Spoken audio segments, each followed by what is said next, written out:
Hello hello hello. आज हम लोग बिहार बोर्ड मैट्रिक परीक्षा के लिए विज्ञान का 40 महत्वपूर्ण क्वेश्चन करने वाले हैं। 40 महत्वपूर्ण ऑब्जेक्टिव क्वेश्चन करने वाले हैं। आइए बिना देर किए स्टार्ट करते हैं। पहला प्रश्न है, प्रकाश का परावर्तन किस नियम पर आधारित है? ऑप्शन देखिए और मेरे से पहले टिक लगाने का कोशिश करिए।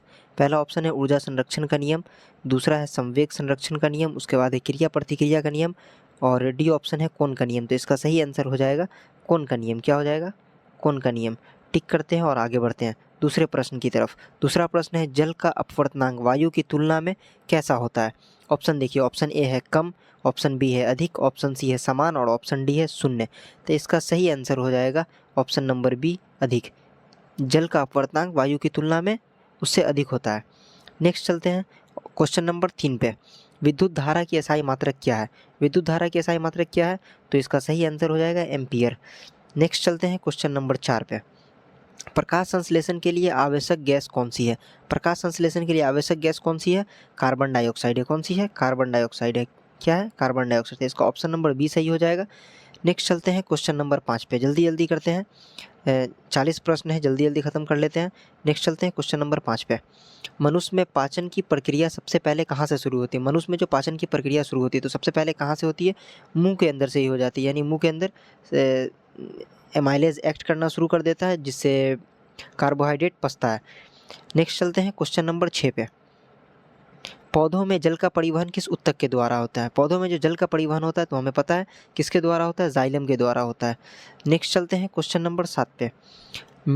मृदा अपरदन को रोकने का सर्वोत्तम उपाय क्या है? क्या है? तो इसका सही आंसर क्या हो जाएगा? सिंचाई, वनीकरण, उर्वरक डालना या जल भराव। तो इसका सही ऑप्शन नंबर बी यानी वनीकरण हो जाएगा। नेक्स्ट चलते हैं क्वेश्चन नंबर 8 पे। डीएनए की खोज किसने की थी? डीएनए की खोज किसने की थी?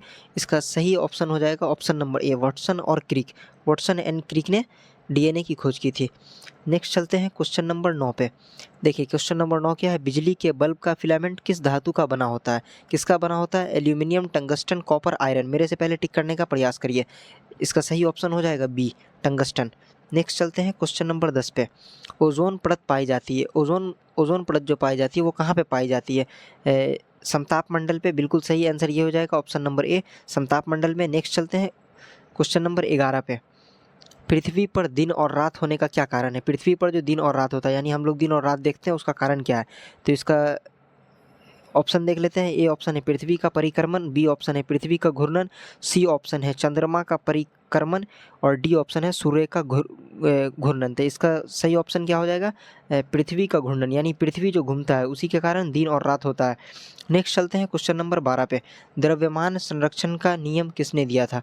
द्रव्यमान संरक्षण का नियम किसने दिया था? हमें पता है किसने दिया था, लेवोजियर ने दिया था। नेक्स्ट चलते हैं क्वेश्चन नंबर 13 पे।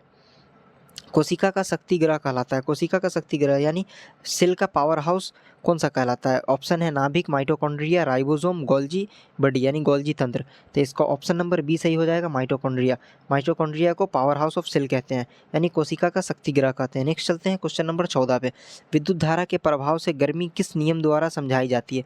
विद्युत धारा का जो प्रभाव, उस प्रभाव से गर्मी किस नियम से समझाई जाती है? तो ऑप्शन देख लेते हैं। ओम का नियम, जूल का नियम।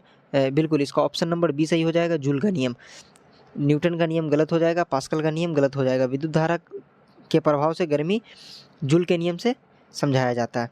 नेक्स्ट चलते हैं क्वेश्चन नंबर 15 पे। रक्त का लाल रंग किस कारण से होता है? रक्त का जो रंग लाल होता है वो किसके कारण होता है? हीमोग्लोबिन के कारण होता है। तो इसका ऑप्शन नंबर सी सही हो जाएगा। नेक्स्ट चलते हैं क्वेश्चन नंबर 16 पे। डीएनए की संरचना होती है, डीएनए की संरचना कैसी होती है? डबल हेलिक्स होती है, यानी द्विव हेलिक्स, डबल हेलिक्स, उसकी संरचना द्विव हेलिक्स होता है। आपको बिहार बोर्ड के एग्जाम में भी सेम ऐसा ही ऑप्शन के साथ सेम प्रश्न दिख जाएगा, इसलिए बहुत इंपॉर्टेंट क्वेश्चन है, अच्छे से करिए। नेक्स्ट चलते हैं क्वेश्चन नंबर 17 पे।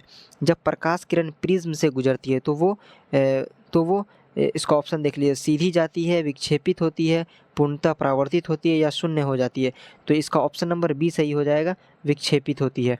नेक्स्ट चलते हैं क्वेश्चन नंबर 18 पे। विद्युत मोटर किस ऊर्जा को बदलती है? विद्युत मोटर किस ऊर्जा को बदलती है? विद्युत मोटर किस ऊर्जा को बदलती है? विद्युत ऊर्जा को यांत्रिक ऊर्जा में, यांत्रिक ऊर्जा को विद्युत ऊर्जा में, रासायनिक ऊर्जा को उष्मा में, उष्मा ऊर्जा को विद्युत ऊर्जा में। तो इसका ऑप्शन नंबर ए सही हो जाएगा, यानी विद्युत ऊर्जा को यांत्रिक ऊर्जा में। नेक्स्ट चलते हैं क्वेश्चन नंबर 19 पे। मेंडल ने किस पौधे पर आनुवांशिकता का अध्ययन किया था? इसका ऑप्शन है गेहूं, मटर, धान, कपास। तो इसका ऑप्शन नंबर बी सही हो जाएगा, मटर। नेक्स्ट चलते हैं क्वेश्चन नंबर 20 पे। पृथ्वी की सतह पर सबसे अधिक मात्रा में पाए जाने वाला तत्व कौन सा है? सबसे अधिक पृथ्वी की सतह पर सबसे अधिक पाए जाने वाला तत्व पूछा है तो क्या हो जाएगा? ऑक्सीजन हो जाएगा। ऑप्शन नंबर ए सही हो जाएगा। अगला चलते हैं क्वेश्चन नंबर 21 पे। ध्वनि तरंग किस माध्यम में नहीं चल सकता है? ध्वनि का जो तरंग है, यानी इसका वॉइस का, साउंड का तरंग किस माध्यम में नहीं चल सकता है? तो निर्वात में नहीं चल सकता है। इसका ऑप्शन नंबर डी सही हो जाएगा। नेक्स्ट चलते हैं क्वेश्चन नंबर 22 पे। पाचन क्रिया में प्रोटीन का अपघटन होकर क्या बनता है? पाचन क्रिया में जो प्रोटीन का अपघटन होता है, तो क्या बनता है? एमाइनो एसिड बनता है, एमिनो अम्ल बनता है। इसका ऑप्शन नंबर बी सही हो जाएगा। नेक्स्ट चलते हैं क्वेश्चन नंबर 23 यानी 23 पे। लाल रक्त कणिकाओं का निर्माण कहाँ होता है? लाल रक्त यानी आरबीसी का निर्माण कहाँ होता है? फॉर्मेशन कहाँ होता है? अस्थि मज्जा में होता है, बोन मैरो कैविटी में होता है। नेक्स्ट चलते हैं क्वेश्चन नंबर 24 पे। पौधों में भोजन का परिवहन किसके द्वारा होता है? पौधों में भोजन का पूछा है तो फ्लोएम के द्वारा होगा, और अगर जल या लवण का पूछेगा तो जाइलम के द्वारा होगा। तो यहाँ पे किसका पूछा है? भोजन का पूछा है, तो इसका ऑप्शन नंबर बी सही हो जाएगा।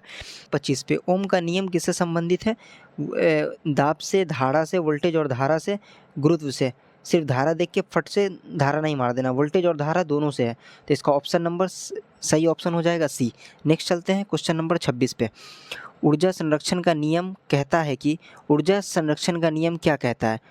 ऊर्जा उत्पन्न की जा सकती है, ऊर्जा नष्ट की जा सकती है, ऊर्जा न उत्पन्न होती है, ना नष्ट होती है, और केवल उष्मा रूप में रहती है। तो ऊर्जा संरक्षण का नियम क्या है? ऊर्जा न उत्पन्न होती है, ना नष्ट होती है, ये एक फॉर्म से दूसरे फॉर्म में जाती है, यानी कि energy neither be created nor destroy, only transfer one form to another form. इसका सही डेफिनेशन ये है, तो इसका ऑप्शन नंबर सी सही हो जाएगा। ऊर्जा ना उत्पन्न होती है, ना नष्ट होती है। अगले क्वेश्चन पे चलते हैं, क्वेश्चन नंबर 26 पे। सूर्य से पृथ्वी तक प्रकाश आने में लगभग कितना समय लगाता है? 8 सेकेंड, 8 मिनट 20 सेकेंड, 1 घंटा, 24 घंटा। तो इसका सही ऑप्शन हो जाएगा option number B, 8 minute 20 second. Next चलते हैं 28 नंबर प्रश्न पे। अम्ल और क्षार मिलके क्या बनता है? अम्ल और क्षार जब मिलता है तो उसके रिएक्शन से क्या बनता है? लवण और पानी बनता है। इसका ऑप्शन नंबर बी सही हो जाएगा। नेक्स्ट चलते हैं क्वेश्चन नंबर 29 पे, यानी 29 पे। जल का रासायनिक सूत्र क्या होता है? जल का रासायनिक सूत्र क्या होता है? H2O, यानी दो अणु हाइड्रोजन का और एक अणु ऑक्सीजन का रहता है।